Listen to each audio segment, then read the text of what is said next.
Hello and welcome. This is Rooflemonger, and my friends, it's officially No Neutral November, which is a bit of a play, I guess you could say, on No Nut November. Not a big fan of that myself because I don't really think it's fair to squirrels. But No Neutral November, well, that's just a fun thing, isn't it? One of the vaunted things, one of the things people love about fighting games is the neutral. The complicated and nuanced battle of just, micromanaging your spacing, properly using every move you have at its maximum ability, and just the big tug of war to gain the advantage over the enemy. Neutral is life in a lot of fighting games. And good neutral versus bad neutral is how you can really determine between a good player and a bad player a lot of the time. But there is a lot of moves out there in fighting games that just say, nah, couldn't be bothered. This whole back and forth dance of spacing and using our moves correctly, who's got the time for that, really? So let's skip to the next part. Those are moves that we say bypass neutral. We don't got to play neutral anymore. We just do our magic move and we're done and we're out there. Or conversely, we have moves so powerful and ignorant that they themselves become the neutral. Because there's no more playing around. It's just, okay, here's the move. That's the only thing we have to worry about. So in the spirit of No Neutral November, this video is going to be about exactly that. We're going to be highlighting some of the more ignorant and stupid moves in fighting game history. Moves that just either completely bypass the neutral or are so completely overpowered, they themselves just become the neutral. So that said, let's start with an example that most everybody knows here from a more modern game. Hey, it's Dragon Ball FighterZ, and hey, ignoring neutral, no neutral, screw neutral, built into the game. It's a core game mechanic. And of course I'm talking about the Superdash. You Superdash and don't worry, the game, it'll figure it out for you. You can put your brain in park for a split second. It'll do its best to home in on the enemy no matter where they are, and on top of that, you'll get a combo if it hits, it's safe on block, and it also goes through all manner of basic projectiles. What's not to love? Even moves designed to beat Superdash can still get Superdashed. Like Cooler's Genocidal Uppercut is literally invulnerable to Superdash, but don't worry, you'll get Superdashed.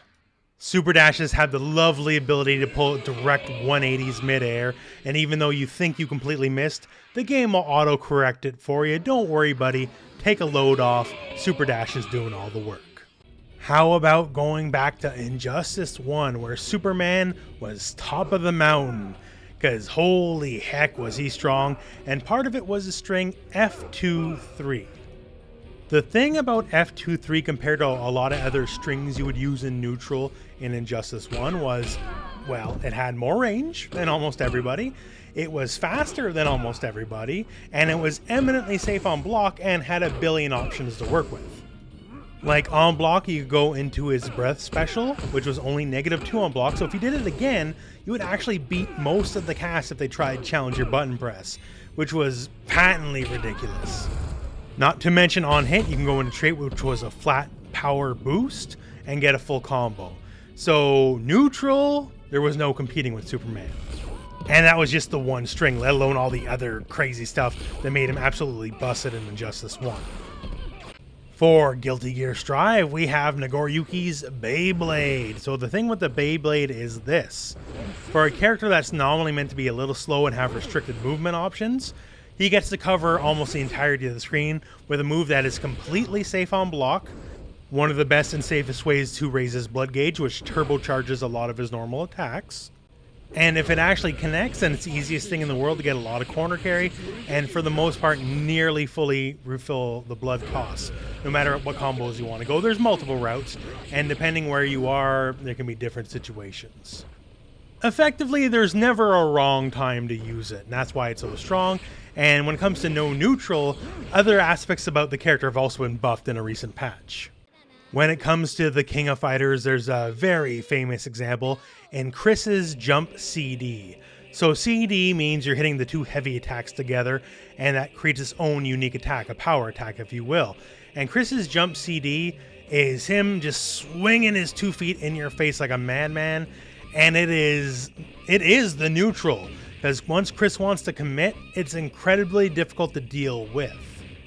It beats most stuff just clean, due to the fact in King of Fighters you have multiple jump arcs. It's very difficult to try to anti-air it on purpose. Very good hitbox, very plus on block. You basically just use it as a blunt hammer. You just work your way in with it, and sometimes it can be very difficult to deal with. And also, if it hits on counter hit, it'll give a juggle property. You normally can't follow up after the fact, but with this juggle property, you can get a lot of extra damage. When talking about moves you can just use as a hammer without really thinking, Chris's jump CD is definitely one of the biggest examples. Street Fighter V, we gotta talk Urien, gotta talk EX Chariot Tackle. Urien's EX Chariot Tackle, since the day he got put into the game, has been one of the stupidest and most ignorant moves in the game. It is so fast, it catches so many things. It's barely a negative, it's only -2, which is about as safe as something can be in the game without just outright being plus on block.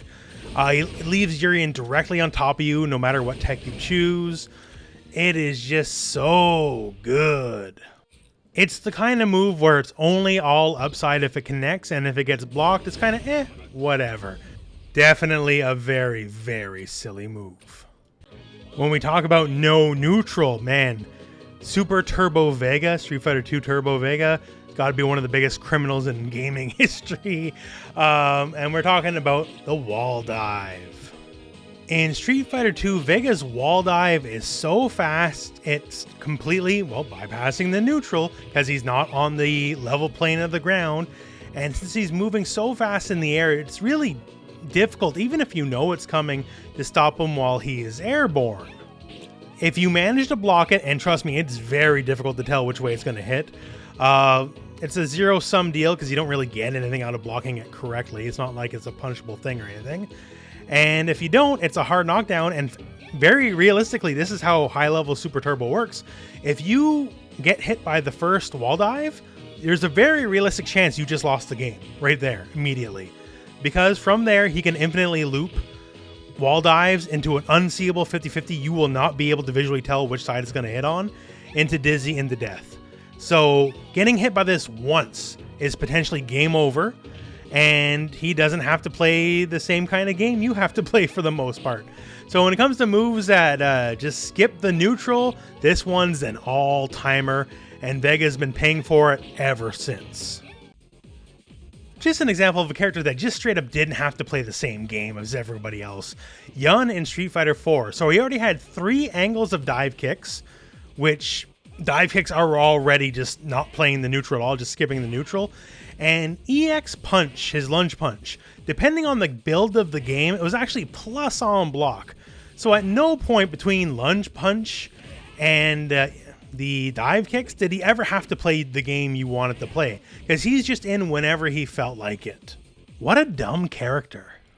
Mortal Kombat, there's 1.5 million examples I could pick, honestly, for a video like this, but let's just say MK11, something recent, and let's talk Aaron Black and Forward 4. So here's his full screen overhead.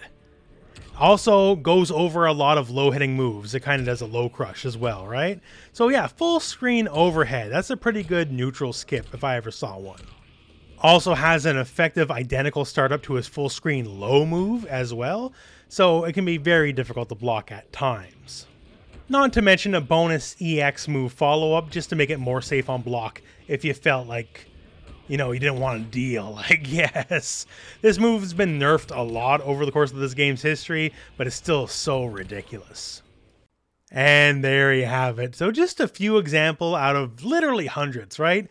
Fighting games, I don't know, we love to complain sometimes, don't we? We want the honorable battle, but we'll always rely on the cheapest possible stuff, and moves like these are exactly that. There is so many more examples than what I put in this video, so post in the comments below, what are some of these moves here, these neutral skipping moves, these dumb, ignorant sledgehammer moves that you love to hate? Do you complain every time you run up against them, or do you use and abuse them? Let me know. And otherwise, my friends, that is the end of today's video. So thank you very much for watching. Hope this video has found you well. Go out and play some fighting games.